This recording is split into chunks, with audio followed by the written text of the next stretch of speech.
By January 1945, the Second World War had entered its final, most brutal phase. Nazi Germany was collapsing in Europe, but in the Pacific, Imperial Japan was still fighting, fiercely, desperately, and without surrender. The US faced a question that would define the war's ending. How do you force a nation to surrender when it refuses to give up? The answer, American planners believed, lay in Okinawa. Okinawa was not just another island.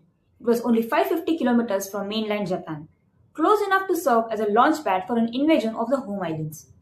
In January 1945, Allied leaders approved the planning phase of Operation Iceberg, the largest amphibious assault of the Pacific War. The stakes were enormous. Admiral Chester W. Nimitz oversaw naval strategy. General Simon Bolivar Buckner Jr. was placed in command of ground forces. Together, they prepared an armada of over 1,300 ships and nearly 180,000 troops. But the Japanese were ready too. Okinawa was defended by General Mitsuru Ushijima, who understood something crucial. Japan could not win, but it could bleed the enemy. Instead of defending the beaches, Ushijima ordered his forces underground, caves, bunkers, hidden artillery. The plan was not victory, it was attrition. American planners knew the invasion would be costly. What they did not fully grasp was how devastating it would become. When Allied forces finally landed in April 1945, they faced weeks of relentless combat.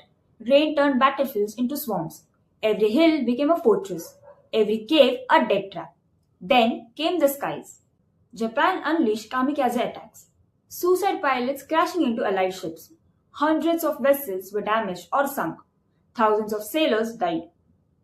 Civilians suffered the most. Okinawa became a battlefield with over 1 lakh civilian deaths. Many caught between armies, many driven to suicide by fear and propaganda. By the time the battle ended in June 1945, it was the bloodiest battle of the Pacific War. More than 12,000 American soldiers were dead. Japanese military casualties exceeded over 1 lakh. The planners got their island, but they also got a terrifying answer. If this was the cost of one island, what would invading Japan itself cost? The Battle of Okinawa directly shaped the decision to use atomic weapons months later. That was a final warning.